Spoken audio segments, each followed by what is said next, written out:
महाराजनी जय, लालजी महाराजनी जय, पधारेला हरि गुरु संतनी जय। तो दीपक ने जोलो पवन लो અને નરને જોલો નાર, સંતને જોલો શબ્દનો, કેમ કર્યું તરે પાર। જો દીપકને પડદો મળે, નરને મળે સુલક્ષણા નાર, સંતને સાચા સદગુરુ મળે, તો ઉતરી જાય ભપાર। માટે અહતન વિષ કી વેલડી, અને ગુરુ અમૃતની ખાણ। શીશ દિયે સદગુરુ મિલે, તો વિસસ્તા જાણ। એ ગુરુ અમારા વાણિયા, કરે વણજ વેપાર, બિના દાંડી બિના ત્રાજવા, જેણે તોડો જગ સંસાર। સદગુરુ મહારાજની જય। આજે જસુબેન અને તેમના પરિવારે ભેગા મળી અને ભાવથી ભજન કરાયું। અને આ ભજન છે અજયભાઈના પપ્પા જસુબેનના પતિ જે રમણભાઈ, એમની તિથિ નિમિત્તે, નિર્વાણ તિથિ નિમિત્તે આજે 15 વર્ષ થઈ ગયા। કહે છે કે જોત જોતામાં સમય પૂરો થઈ જાય છે, ખબર પડતી નથી, પણ ખરેખર 15 વર્ષ કેમ વયા ગયા એની ખબર પડતી નથી અને કોઈને પડી નથી। તો ભજન અને ભાવ આ ક્યારે જાગે કે જ્યારે પોતાના અંદર શુદ્ધ વિચાર આવે, સતવાણી આવે અને ગુરુનો શબ્દ સમજાય, ત્યારે આ મનુષ્ય ભજન કરી શકે છે। કારણ કે મનુષ્યને એકને જ ભજન કરવાનું કીધું છે। પશુ પંખી આદિ અનેક યોનિમાં કોઈ ભજન કરીને ભવસાગર તરી શકે એમ નથી। એક મનુષ્ય એવું દ્વાર છે જે ભજન ભક્તિ કરી અને ભવસાગર તરે છે। પણ કેવી રીતે? પોતા એકલાથી કાંઈ થતું નથી, પણ જીવનની અંદર કોઈ સમર્થ સદગુરુ મળે અને જો જ્ઞાનની નાવમાં બેસાડી અને સદગુરુ જો સત્યનો હલેસો મારી દે અને પછી જો તરતા આવડી જાય, તો ભાવસાગર તરતા આ જીવને કોઈ રોકી શકે એમ નથી। કારણ કે આજે આપણે ભજનની વાત કરીએ તો ભજન કેવું કોને, અને ભજન એટલે શું? ભય એટલે ભય અને જન કેતા માણસ। આ જગતની અંદર જો માણસને જ બીક છે, શેની છે કે જન્મ તો થયો અને મૃત્યુ કેવું થશે, એ મૃત્યુ સુધારવા માટે જ આપણે ભજન કરવાનું છે। પણ સંતો કહે છે કે ભજનમાં ગ્યાતા અમે એવા સત્સંગમાં, મનડું રંગાયું જેના રંગમાં હો જીરે, ભજનમાં ગ્યાતા અમે એવા સત્સંગમાં। તો સત્સંગ એટલે શું? સત એટલે સત્ય, અને સત્ય એવું હોય તો એક ઈશ્વરનું નામ છે। આ જગતની અંદર સત્ય ઉપર કાંઈ પણ બીજું પદ લાગતું નથી, અને સત્ય છે એ જ ઈશ્વર છે, એ જ પરમેશ્વર છે, એ જ ગુરુ છે, એ જ પરિબ્રહ્મ નારાયણ છે। પણ એને જુદા જુદા વર્ણનથી, જુદા જુદા નામથી આ સંતો એને બતાવ્યો છે, અને અનેક નામનો એક નામ કરી અને સદગુરુ એની વાણીમાં વર્ણન કરી અને એક પગથિયું નીચે ઉતરી અને આ જીવને સમજાવવા માટે સદગુરુ સંતો મહાપુરુષો ઘણા પ્રયત્ન કરે છે। એટલે હમણાં બેને ભજન ગાયું હતું ને, એક દાન અનાદિ અનંત છું, મારો આવે નહીં અંત, આ મને ભજે મોટા સંત। કારણ કે આ કાયા હારે એને કાંઈ લાગતું નથી। સંતો આપણને આંગળીનો ઈશારો કરીને કહે છે કે તું શરીર નથી, મન નથી, દેહ નથી, આ કાયામાં તું છો, પણ આ કાયા તારી નથી। કારણ કે માટીમાંથી ઉત્પન્ન થઈ છે અને માટીમાં સમાઈ જવાની છે। માટે તો સંતો આપણને કહે, માટીના પુતળા તને કેટલું અભિમાન છે, કેટલું અભિમાન છે ને કેટલું ગુમાન છે। એટલે સંતો આપણને ઈશારો કરી કરીને કહે છે કે જરૂર પૂરતું બોલવું અને જરૂર પૂરતું બધે બેસવું અને જરૂર પૂરતું બધું કાર્ય કરવું। કારણ કે જો જરૂર કરતા વધારે વધી જાય ને તોય પણ આપણે શાક સંભારા કંઈક દાળ ભાત બનાવતા હોઈએ ને એનામાં જરૂર કરતા વધારે મસાલા પડી જાય ને તોય ખાવામાં કામ ન આપે. એવી જ રીતે આ જીવનનું છે. અતિ નહીં ધૂપ, અતિ નહીં બરસના, અતિ નહીં ચૂપ અને અતિ નહીં બોલના. અતિની કોઈ ગતિ નથી. એમાં એક માનસરોવરની અંદર હંસો મોતીનો ચારો ચરવા જાય.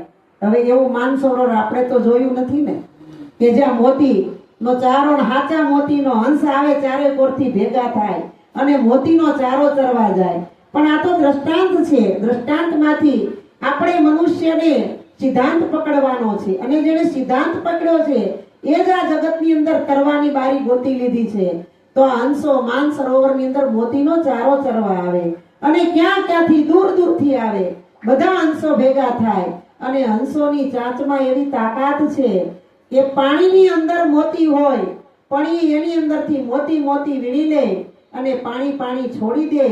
એવી રીતે આપણા સદગુરુ મહારાજ આપણને હંસ ગતિ આપી છે કે તમારામાં એવી ગુરુ કરાવ્યા પછી ગતિ આવે કે આ જગતની અંદર અનેક શબ્દો છે. કોઈ દૂધ જેવા છે, કોઈ છાશ જેવા છે, પણ હાચો હંસ હોય ને એ મોતીનો ચારો ચરે અને છાશ હોય તળિયે પડી રહે. તો હંસો મોતીનો ચારો ચરવા ગયા ને ત્યાં એક કાચબો પણ પાણીની અંદર હતો. એ પણ બારો નીકળ્યો. બારો નીકળીને જોયું તો ચારે કોઈ હંસોની કિનારી બની ગઈ. એટલે કીધું કે આ તમે કોણ દેખાવમાં સુંદર, તમારી ચાંચ રૂપાળી, તમારો ચારો રૂપાળો, આ તમે ક્યાંથી આવ્યા છો? તો કે અમે આ જગતના ખૂણે ખૂણેથી આ માનસરોવરની અંદર હાચા મોતીનો ચારો ચરવા આવ્યા છીએ અને આ જીવનની અંદર એક જ વાર આ ચારો ચરવા મળે છે. વર્ષની અંદર વારે વારે મળતો નથી. એમ સંતો આપણને કહે છે સત્સંગ જીવનની અંદર એક જ વાર થાય છે. જ્યારે ગુરુ ને શિષ્ય વચ્ચે જે જ્ઞાન બોધ જેને ઉપદેશ કીધો 3.5 કલાક એ એક જ વાર થાય. એને લવ સત્સંગ કીધો. એ સત્યનો સંગ, ઈશ્વરનો સંગ, આત્મા પરમાત્માની ઓળખાણ આ એક જ વખત કીધો. ત્યારે કાચબો કહે છે કે તમે આ ચારો ચરીને પછી અહીંયા ને અહીંયા રહેશો કે વયા જાઓ? ત્યારે હંસે કીધું કે અમારે તો પાકું છે એટલે અમે અમારું કાર્ય કરી અને ઉડી જાશું. તો કાચબો કે મને પણ તમારી હારે લઈ જાઓ ને, મારે તમારી હારે આવવું છે. તો કે પણ તારે અમારી જેવી પાંખ નથી ને તું કેવી રીતે આવીશ? તો કે તમે તો હંસ છો. જો દૂધ અને પાણી અલગ કરી કરી અને જો તમારું જીવન ચલાવતા હોય તો મને તમે શીખવાડો કે મારે તમારી હારે આવવા માટે શું કરવું? ત્યારે એક હંસ ચતુર હતો ને એ કિનારેથી એક લાકડી લઈ આવ્યો. લાકડી લઈ આવીને બીજા હંસને કીધું કે એક તમે તમારા ચાંચમાં તમે એક બાજુ પકડો ને એક બાજુ હું પકડું. અને કાચબાને કીધું કે તું આને પકડી લે અને એટલું બધું અકડ થઈને જકડી લઈને પકડી લેજે કે ગમે એમ થાય તો મૂકતો નહીં, છોડતો નહીં અને બોલતો તો જરીકે નહીં. ત્યારે કાચબો કે નો બોલું કે નો હાથ મૂકું, તમારે ગમે એમ થાય હું ન મૂકું. આ તો હંસે બે બાજુ લાકડી પકડીને કાચબાભાઈ ટીંગાઈ ગયા અને હવે જો અમે ઉડવાની તૈયારી કરી છે પણ તું ધ્યાન રાખજે, તારે જો અમારી આડે ઉડવું હોય તો અમે કઈ એમ કરવું પડશે. એમ આપણને આપણા સદગુરુ મહારાજ કહે છે ને કે તમારે જો અમારા દેશમાં આવવું હોય તો સદગુરુ જે આપણને 11 વસ્તુની રેણી કેણી આપી છે એમાં આપણે ભરપૂર રહેવું પડે. એમાં એક પગથિયું જો આપણે છટકી જાય તો પછી આપણો મેળ મળે નહીં. કાચબો કે તમારે ઉડો, ધીરે ધીરેથી ગતિ પકડો, મેં જકડીને પકડી લીધું છે, હું નહીં મૂકું. અને આ બે હંસની મોઢામાં ચાંચમાં ઈ લાકડીના છેડા કાચબાની પકડી અને ઉડ્યા. ઉડતા ઉડતા આપણું સુરત જેવું એક સિટી આવ્યું અને આપણે સેજે કોકની નજર ઊંચે વહી ગઈ. એકાબીજા કેવા મીંડા જોવો તો ખરા કે આ હંસ બે લાકડી લઈ અને આ કાચબો લટક્યા કેવી નવાય એમ કરીને નીચે કોલાહોલ થઈ ગયો. વાત કરવા મીંડા, ચર્ચા થવા માંડીના. કાચબો જોઈ ગયો, નીચે જોઈ ગયો એટલે એને એમ થયું કે આ બધાય શું કરવા ભેગા થયા છે, શા માટે અવાજ કરે છે? તે કાચબો બોલ્યો તો ખરો પણ હંસે કીધું બોલો બોલો બંધ થઈ જા, હવે મૂકતો નહીં. પણ એ બોલવા માંડ્યો. હંસે હોકારો ન દીધો ને એટલે કાચબાએ એક હાથ મૂકી દીધો. એ કે આ બધાય, એ કે ક્યાં બધાય? કે આ બધાય. બે હાથ મૂક્યા એટલે પટકાઈ નીચે પડ્યો.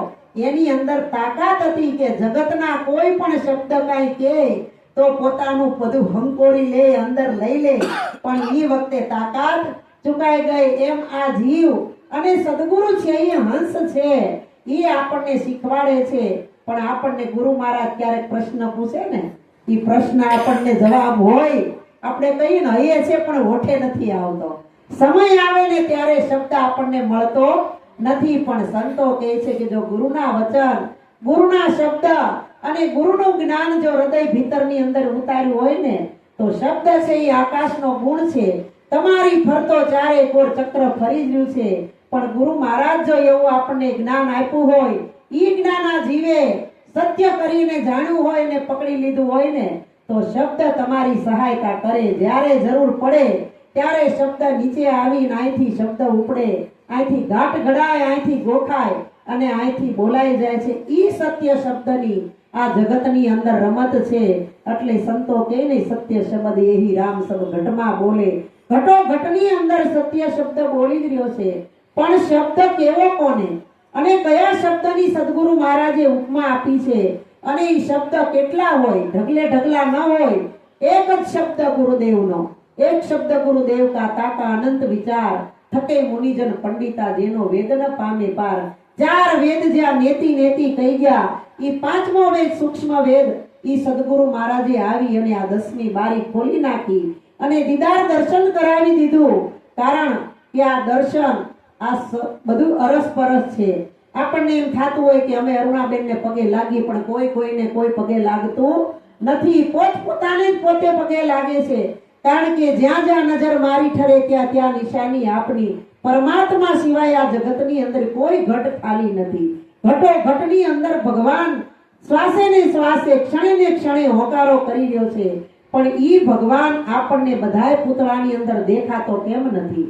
કારણ કે ઈ દોષ આપણી દ્રષ્ટિના છે. પણ સંતોએ કીધું, હંસાની રમળતા જેના નયનોમાં દોષ દ્રષ્ટિના હૈયે લગાર, દુર્લભ એવા સંતોને. કારણ કે સદગુરુ મારી તમારી દ્રષ્ટિ જ બદલાવે છે, બીજું કાંઈ કરતા નથી. જેમ આપણને નંબરના ચશ્મા આવ્યા હોય, જ્યારે આવ્યા હોય ત્યારે 1.5 ને 1.25 નંબર હોય, પણ સમય જાતા જાતા નંબર વધવા માંડે તો એ ચશ્મા આપણે બદલાવા જવા પડે છે. અને એ બદલાવેલા ચશ્મા જે નવા આપ્યા હોય ને, ઈ પહેરીને તો હરખું દેખાય. પછી આપણે પકડી રાખી કે નહીં, મને આ જૂના ચશ્મા ફાવી ગયા છે ને એમાં જ મને મજા આવે, એની વગર મને ગમતું નથી, તો આપણો મેળ પડે નહીં. એમ સદગુરુ મહારાજ આપણને કહે છે, જૂનું જે કઈ હાથમાં છે કર્મ કાંડ ક્રિયા બધું મૂકી દો. કારણ કે આ તમારું કામ નથી અને આ તમે કરવા આવ્યા નથી. તમે તો સચ્ચિદાનંદ સ્વરૂપ છો, આત્મ સ્વરૂપ છો, પરમાત્મા સ્વરૂપ છો. અને આ જગતની અંદર છત્ર છાયા હોય ને તો તમારી જ છે, તમારા સિવાય બીજું કાંઈ નથી. માટે સંતો કહે છે કે આજે તો મેં મને ઓળખ્યો. કારણ કે તમારું સ્વરૂપ કેવું છે? શુદ્ધ સચ્ચિદાનંદ, આવતુંય નથી, જાતુંય નથી, જન્મતુંય નથી, મરતુંય નથી. એનો કોઈ કાળે જન્મ હોય નહીં, કોઈ કાળે એનો મૃત્યુ હોય નહીં. ઈ સ્વરૂપ ગુરુ મહારાજે આપણું બતાવ્યું છે. પણ સંતો કહે છે, નિજ સ્વરૂપ જાણ્યા વિના પામ્યો દુઃખ અનંત, સમજાયું તે ચરણે નમું સદગુરુ શ્રીજ ભગવાન. આપણને બધાયની ઓળખાણની ખબર હતી. હજારો લોકોને આપણે આ નાની એવી મગજની ડાબલીમાં કેટલા ફીટ કર્યા હતા. આપણું કોઈ ખગું ભેગું થયું હોય 10 વર્ષે મળે ને તોય પણ એને ઓળખી જાય. આ નાની એવી ડાબલીમાં કેટલી યાદ શક્તિ ભરી હશે કે આપણે કેવા કેવા દેહના સંબંધ બનાવી, ઈ સંબંધ ક્યારે ભૂલતા નથી. પણ સદગુરુ કહે છે કે તું ઈ સંબંધ બનાવે ને, ઈ સંબંધ બધાય કાચા છે. દેહના છે ઈ કાચા છે, આત્માના સંબંધ છે ઈ સાચા છે. પણ સાચા સંબંધને આંખ જો ગુરુ મહારાજ ન આપે ને ત્યાં સુધી આ સાચા સંબંધની ઓળખાણ થાય એવી નથી. અરે સંતો તો આપણને એમ કહે છે, કોઈ પગમાંથી કાંટો કાઢ્યો હોય ને તો એનો ગણ નથી ભૂલવાનો. પણ આપણને તો ગુરુ મહારાજે કાંટો તો અજ્ઞાનનો કાઢી નાખ્યો, જ્ઞાનનો પ્રકાશ આપી દીધો. અને પછી જ્યાં જોવો ત્યાં ઊભી વાટે તમે પાછળ, પણ પ્રકાશ તમારી આગળ છે. અંધારું ગુરુ મહારાજે રહેવા દીધું નથી. કારણ કે નદી હોય ને, આપણે એમ કહી છીએ કે નદી દરિયાની અંદર હમાઈ જાય અને નદીનું રૂપ મટી જાય, એવી જ રીતે ગુરુ મહારાજે કીધું કે તમે જઈ અને મહાસાગરમાં ભળી જાઓ, કારણ કે સદગુરુ જે મહાકારણ, મહાવાક્ય, મહાજ્ઞાન જે આપણને આપ્યું છે ને એ મોટો સાગર છે, અને એમાં પોતે ભળી જાય ને પછી હું ખોવાયો આપમાં, અને પોતે ખોવાનો વ્યાપમાં, પોતે ગોતવા ગયો હું ને હું મળી ગયો, અને હું મળ્યા પછી હું મટી ગયો, અને હું ને પામી ગયો. આમાં હું પણ હું કરતા હાલે મલકમાં, માન બડાઈ માણે, પણ સંતો કહે છે કયો હું સાત્વિક છે અને કયો હું નાશવંત છે. હું એટલે અહંકાર અભિમાનનો હું છે ને ઈ તમે નથી, પણ હું એટલે ઈશ્વર, હું એટલે સત્ય, હું એટલે પરમાત્મા, હું એટલે આનંદનું સ્વરૂપ, હું એટલે નિજ સ્વરૂપ, અને ખરેખર હું જ છું. આ જગતની અંદર આપણે ન હોય તો આ જગતની અંદર કાંઈ છે નહીં. આ જે છે એ બધુંય તમારાથી જ પ્રગટ થયું. એટલે નિરાત બાપુએ કીધું હમસે માયા, માયા સે બ્રહ્મ, અને ઈસબીદ હમ હે ન હમ હે સભીને, બીજ વૃક્ષ પે વિસ્તારા. આ આપણી માયાની અંદર આપણે છઈ તો માયા છે, અને સંતો તો કહે છે મોટામાં મોટી માયા હોય ને તો આ પાંચ તત્વની કાયા છે, ઈ જ માયા છે. તમે આ સગા વાલા કુટુંબ પરિવાર ઘર બાર પતિ પત્ની છોકરા બધુંય છોડી કદાચ ભગવાનને ભજવા નીકળી જાઓ, પણ આ પાંચ તત્વનો પિંડો તો હારે લેવો જોઈએ ને. આના સિવાય કોઈને હાલશે? આના સિવાય એક ડગલું પણ નહીં ભરાય. તો આ કાયા છે એ જ મોટી માયા છે. પણ આ માયાને નો કહેવાય, આને કહેવાય પ્રકૃતિ. કારણ કે પાંચ તત્વનો બનેલો આ પિંડો છે, પણ આત્મા છે એ નિરંજન છે, નિરાકાર છે, શાશ્વત છે, સનાતન છે, અવિચળ છે. પણ આત્માને રહેવું ક્યાં? આત્માને રહેવાનું ઘર તો જોઈએ ને.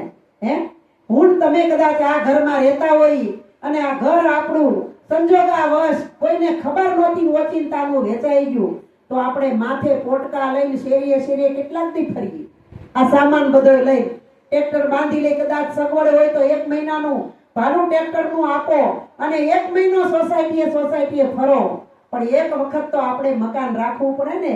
એવી જ રીતે આત્માને રહેવા માટે આ પાંચ તત્વનો પિંડો છે, ઈ એને રહેવા માટે છે. પણ પરમાત્મા છે ને ઈ તો એક જ છે, ઈ કોઈનામાં રહેતોય નથી અને નીચે ઉતરતોય નથી ને આવતોય નથી. ઈ સર્વ વ્યાપક છે, વ્યાપક છે, પણ મારી તમારી દ્રષ્ટિમાં પણ આવતો નથી, કારણ કે આપણી દ્રષ્ટિ દોષની ભરેલી છે. જ્યારે સદગુરુ મહાપુરુષનું સાનિધ્ય મળે ને તે ગુરુ મહારાજ દોષ દ્રષ્ટિના હરી લે અને આ દ્રષ્ટિની અંદર નિર્દોષતા લાવી દે, અને આની અંદર રાગ દ્વેષ મટાડી દે, કૂડ કપટ દગા પાછલા પ્રપંચથી આ જીવને દૂર કરી દે અને શિવ સ્વરૂપ બનાવી દે. પણ સંતો કહે છે શિવ થતાશી વાર છે, જીવ તને શિવ થતાશી વાર છે. તારે વાર કેટલીક છે કે કદાચ આવડું મોટું ઝાડની ડાળી તોડીને બીલીપત્ર 108 ચડાવે તો શિવ સ્વરૂપ બનીશ, કે માથે 10-12 દૂધના લોટા ચડાવીશ તો શિવ સ્વરૂપ બનીશ, કે આકડાની માળા ચડાવીશ તો શિવ સ્વરૂપ બનીશ. પણ સંતોએ કીધું તારું સ્વરૂપ જ શિવનું છે. પણ આ જીવની અંદર, સંસારની અંદર, આ કાદવ કીચડની અંદર ભરાઈ ગયો છો અને કરોળિયાના ઝાડાની જેમ ગૂંચવાઈ ગયો છો, એટલે તારા સ્વરૂપની તને ઝાંખી નથી થતી, ઓળખાણ થતી નથી, અને તેને આ જગત છે, સંસાર છે, ઈ તને સાચો લાગે છે, સારો લાગે છે.